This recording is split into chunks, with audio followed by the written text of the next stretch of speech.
Hi, everyone. Surprise. Yeah, we bonus episode, unscheduled surprise episode. Turns out I have some time today while I'm still visiting my family in Canada. I have a little bit of time to do this special edition podcast with Omar, my good friend Omar, back in Miami. Episode 255, in light of the Dolphins breaking news of the new contract for running back Raheem Mostert, which we all like because we all love. Raheem's a really, really good guy, and he's a very good player on top of it. Career season. Yes. Rewarded a guy, Pro Bowler with a career season. But first, what do you have? First, very quick history lesson. No, two things we want to address.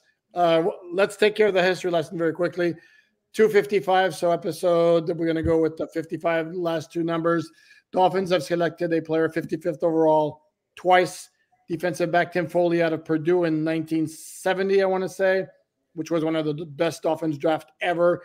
Started at not only cornerback and safety for the Dolphins, made the Pro Bowl.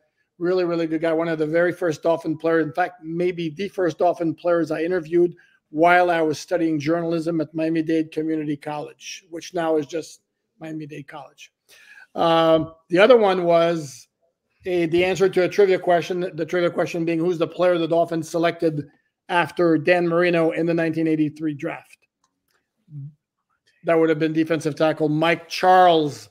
I want to say out of Syracuse. Decent player, didn't make the Pro Bowl or anything like that. So I don't even know who was in the 1983 draft. I've never even looked it up. Well, Dan Marino, Reggie Roby also. Dolphins drafted their punter, who may be the best punter in franchise history. They drafted him like in the 6th round, I believe. So that was also a very good draft. And Mark Clayton in round 8, I want to say, wide receiver out of Louisville, who, of course, became half of the Marks brothers. The other issue I want to address before we discuss the news of the day, this is based on the comments from the other day because it really made me laugh. I got a chuckle. And this is Dye-gate. I just want to state it on the record. I do not dye my hair. I got such a kick out of it. I do not dye my hair. My hair actually used to be a lot darker than it is. A whole lot of gray and white now.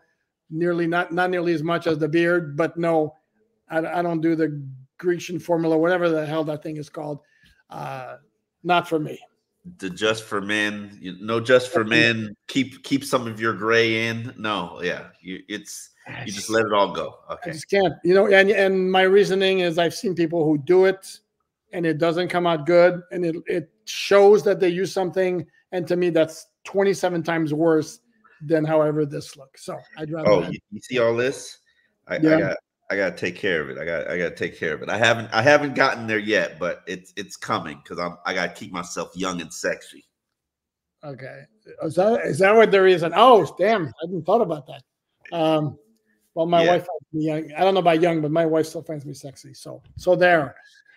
Okay. I don't have one of those anymore, so I'm keeping life moving. So let's go. Just don't make it obvious, though. I'm gonna call you out on it if you make it obvious. If I can tell, I can't tell right now.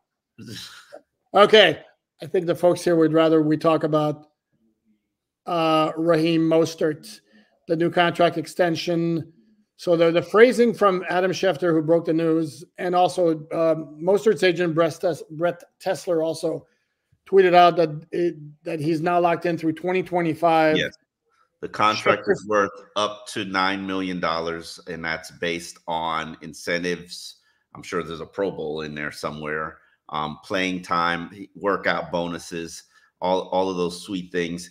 Raheem was going to be playing on a deal that paid him $2.7 million this season, and that was on the final end of a 2-year deal that was going to pay him $5.6 million.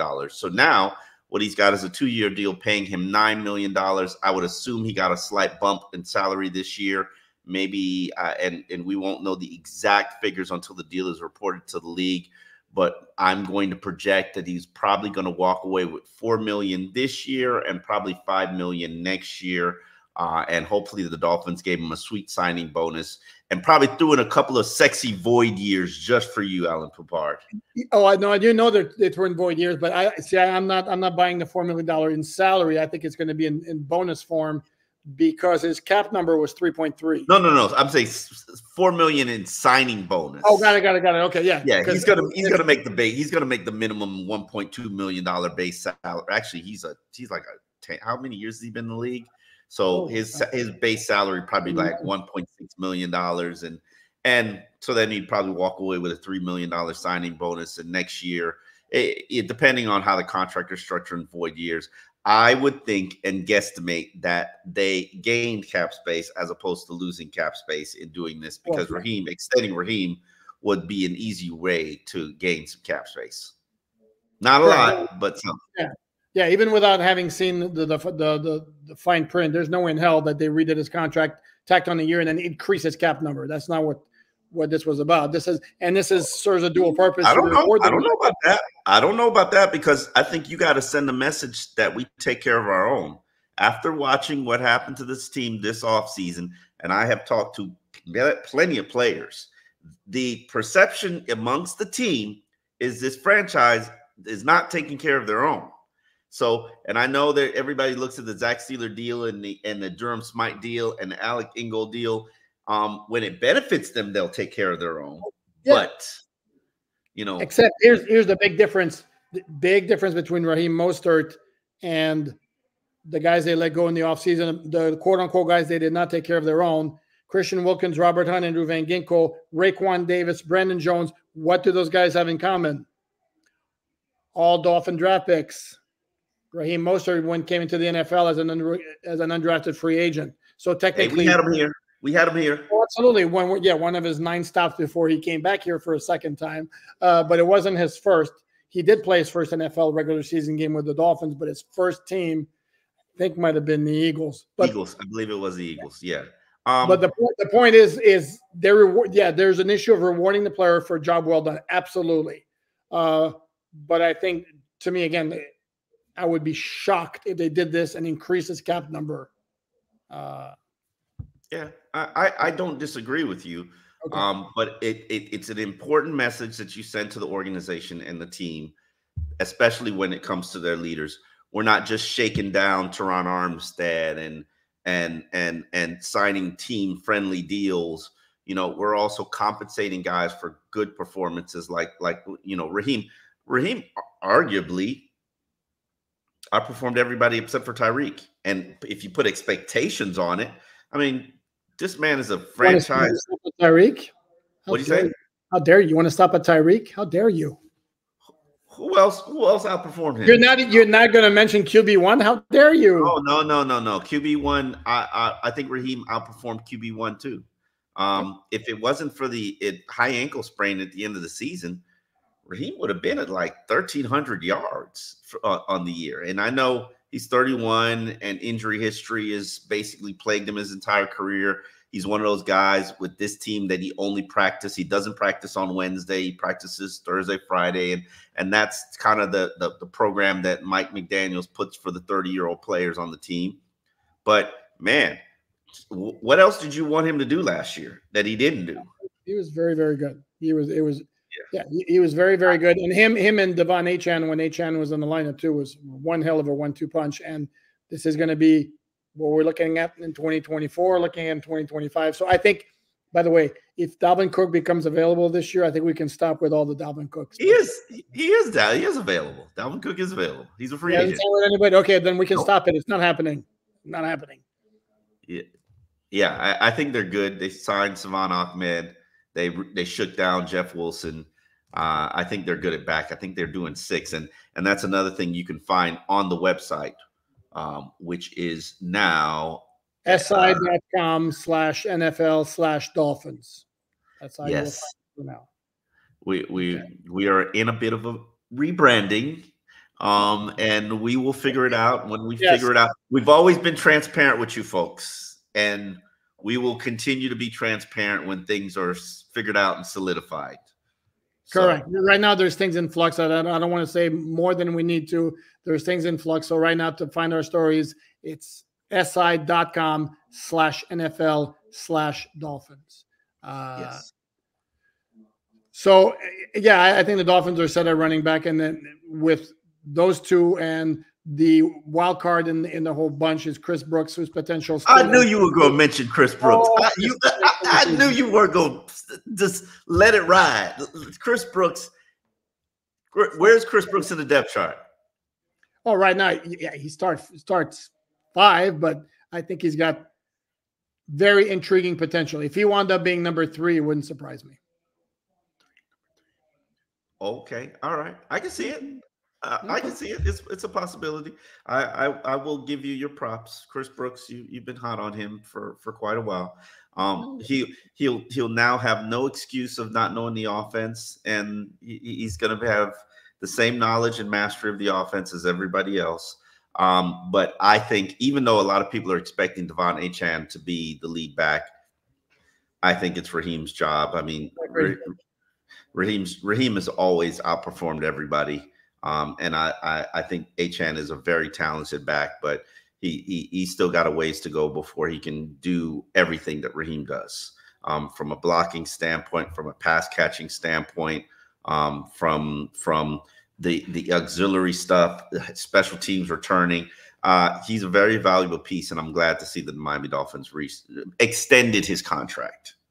Yeah, and again, as I mentioned before, not that it matters, but he's also a really genuinely nice fellow. Winner of the Good Guy Award, I think last year was. So I don't think you'll find anybody in the media who's not happy about this particular move. So the NFL released every team's offseason program, significant dates.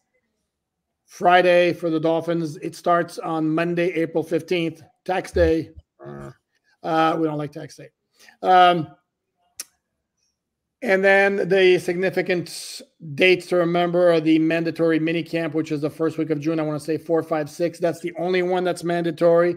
This is important. The rest of the offseason program is voluntary. So, and we cannot use the term holding out if guys don't show up because they're not contractually obligated to be there. That is correct. And I previously wrote a column in the website, si.com, NFL Dolphins, about I think that Tua and his camp should set a deadline in terms of when they want this extension done or when they want a fair offer. And if such fair offer is not delivered by that deadline, whatever it'll be, if I'm Tua, I'm not sitting out mini camp because that's going to cost me $90,000. I'm too cheap for all that. Even though Tua is not necessarily cheap, costing yourself $90,000 is not a good look. But I personally believe that Tua has to show up for all of the offseason program. But when we get to training camp, you might be looking at a hold-in till we get a deal done, especially if you're trying to lowball me. Well, that's a question. But here's the only issue with that, and I hear where you're coming from. If the Dolphins are engaging in negotiations, who's to say what's a fair offer and what isn't a fair offer? Okay. That's fair, except for the fact if you're making me a Daniel Jones-esque offer, I can tell you that's not a fair offer, and you might not be seeing me or you might be watching me sit down during training camp. Now, if you're making me a Kirk Cousins-esque offer, then maybe we can play ball. There's a difference of $5 million from Daniel Jones to Kirk Cousins, and it all depends on what level of respect you put on Tua. And if the organization doesn't necessarily show him the level of respect that he feels like he's worth, this is the time to make business decisions and do business things. Is it not, Alan Capard? Yeah, it is. And again, it's going to come down to the Dolphins value Tua as much as Tua and his representatives are going to think that they do in terms of their contract demands. And again, everything they have said publicly and pretty much everything they've done certainly suggests that they do. But this is where, and I'm going to preface this by saying, I am not saying Daniel Jones is better than Tua. One more time, I am not saying Daniel Jones is better than Tua. However, this is the part where the Dolphins could come back, as you mentioned, Daniel Jones-esque offer would be insulting.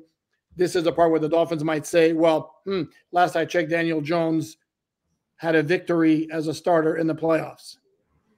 And yes, it's not all about the quarterback, but that is a factor because I'm Mr. Don't put everything on one loss record for the quarterback, but it is to a factor. It cannot be completely overlooked. Overlooked. Thank you. I'm struggling with words.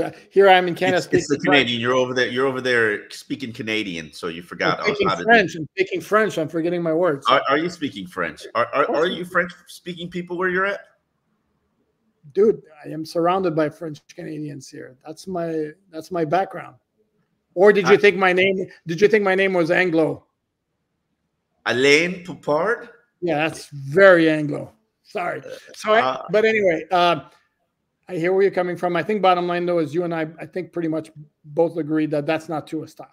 He's not going to hold out. Now, what he should do is he should listen to his representation, and I don't believe that they're going to offer him a fair contract. You know that, or what he or I feel is a fair contract, but then I also believe from the team standpoint, it would benefit them if he played on the 5th-year option.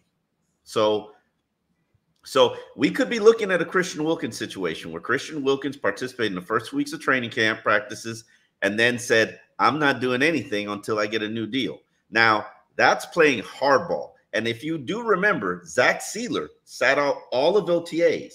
He attended, he did not participate, and pushing for a new contract. Connor Williams did not show up for anything, pushing for a new contract. And here's the perfect example of why you have to twist the arm when you can. Look what happened to Connor Williams. Potential career-threatening injury. All that man wanted was some injury protections on added to a contract. Now, you want to be paid like a top 5 center, but but this is why players do not go into contracts entering their final year. Even Javon Holland. No, they don't want to. Again, it depends on how much juice you have to make it happen. For example, if the Dolphins decide we're not giving Tua what he wants right now, then it becomes Tua's decision. Either do I gamble on myself that I'm going to ball out and then somebody's going to pay me next offseason, or I'm going to want the security right now and take maybe a little less than my representatives think I should get. Christian was like, hell no, I'm going to get everything I think I deserve. So you know what? Let me play on the 5th-year option. I'm going to show you, and he showed us. But the point I'm trying to make to you, Alain Poupard, did I say it right? No. Is when you have the juice, you got to squeeze it. You got to squeeze it. And if he does not get a fair offer, how else is he going to get the team's attention? I agree. And again, this is going to come down to, do the Dolphins see him as indispensable moving forward? And if they do, yeah, absolutely. Tua should every single, put that half orange into the juice maker and turn until that thing is dry. Absolutely, without question. But that's going to be the question. He's not going to do it, but that doesn't mean that he shouldn't do it. So Fair. He's not going to do it, but that doesn't mean that he shouldn't. The other thing we should address, and I can just see a lot of Dolphin fans poo-pooing it right away. We're telling you the Jets could be a problem. They made another move on Friday. They acquired Hassan Reddick. As Omar goes like this. Did your neck bothering you again, Omar? When's the last time Hassan Reddick has been good? Last year, 2 years ago? I'll look it up. Might have been great, actually. Conditional 2026 third-round pick, so there's no immediate cost. And he replaces the one player, the significant player they lost in free agency was Bryce Huff, who was their designated pass rusher. Well, guess what? Hassan Reddick's a better player than Bryce Huff. 38 tackles, 11 sacks last year. So I retract my statement. Yeah. Fourth straight double-digit sack season. It'll be interesting to see if he's a scheme fit. Good signing. I'm sure salary dump had something to do with it. From the Eagles standpoint, and the thought is that he's going to rework his deal and sign a new deal with the Jets. But that's they've added some nice pieces. Now they have some major injury questions in terms of the guys that they've added: Tyron Smith, Mike Williams. Of course, they have Aaron Rodgers at quarterback, who's another major injury question. They've added Morgan Moses. I mean, they have redone that team. Yeah, that he is. Hassan Reddick is the highest salary cap carrier at $21.8 million on the Philadelphia Eagles. He's got $14.2 million in base salary, another $3 million in an option bonus. He's got a $1 million roster bonus, and $250,000 in a workout bonus. So he's handsomely paid. That's interesting. Correct. And he was looking for an extension, and the Eagles at some point were like, no. And they gave him permission to seek out a trade, and they got it done. And the Jets, like I said, are going to be a problem. If they're going to be, again, then this is the ridiculous caveat that we have to say, injuries, if everything stays the same or is reasonably equal around the division, and the Jets are going to be right there with the Bills and the Dolphins. Mm-hmm. Without question, if they're not the team to beat. If they've got Aaron Rodgers being Aaron Rodgers. So we shall see. And on that note, hold on, the one last thing on the difference between the Jets last year and this year is if Aaron Rodgers has to miss 4 or 5 games, now they don't have a remedial quarterback who to line up in his place like Zach Wilson and Tim Boyle. No offense to either dude. Now they have a serviceable backup in Tyrod Taylor. That makes a big difference. And on that note, we are out, and we will see you back. Maybe they sign somebody else, and Poupart is forced to come off his Canadian slopes and do another podcast. But I will actually be at the Dade County Youth Fair tomorrow with my daughter, daddy-daughter date day, and my family. So if you see me eating corn dogs and cotton candy and a roasted corn and an elephant ear, go say hi. Yes, say hello. On that note, people, you know how to find us. Actually, you don't know how to find us. It's si.com, NFL Dolphins, and we follow us on Twitter. We're tweeting out our stories there, and we'll continue to keep you posted on alldolphins.com. But stick with us, folks, because we're still here. All right.